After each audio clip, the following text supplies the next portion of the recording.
Iraqi fighters getting ready for their final push to retake a key city from ISIS. Ramadi is a provincial capital in a Sunni-dominated region. Now, ISIS militants captured it back in May, remember? It's important because the city is so close to Baghdad and could actually serve as a model and set the stage, really, for how Iraqi fighters could retake Mosul.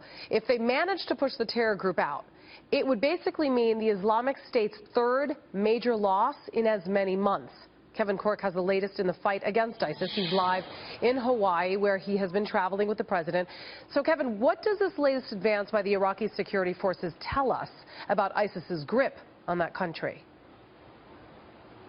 No question, Julie, this would be a major, and I mean major, victory for Iraqi security forces if they can pull this off. Keep in mind that would also further the narrative that ISIS, while very dangerous, is in fact losing its grip on major portions of Iraq and Syria. So for Iraqi security forces, there's no way to underscore this. A win in Ramadi would, of course, be a major victory for them. Of course, as you have reported, they've already begun to encircle the government complex in the center of Ramadi, and they're going to keep trying to move out remaining fighters and explosives as they continue to do that throughout the day and the night. Now, all this is happening on a day when the head of ISIS, Abu Bakr al-Baghdadi, has acknowledged that the terror group has suffered huge losses due to the constant airstrike barrage, but he's also vowed that they will beat the coalition because they simply can't be defeated by airstrikes alone. And believe it or not, there are some out there who agree, including New York Congressman Peter King.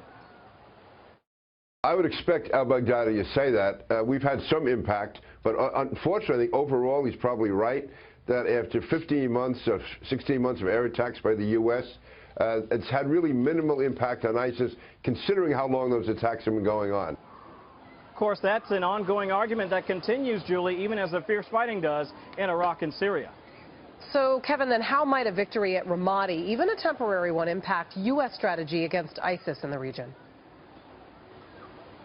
Well, you hit the nail on the head, even a temporary one. And that's how we have to sort of look at this because, as you know, the battlefield ebbs and flows. And there's more to this than just a military component. There's also a political calculation. Remember, White House officials have consistently said what they don't want is an Iraq war redux. And so experts tell us you're likely to see targeted strikes and more of the so-called advise and assist strategy for some time to come.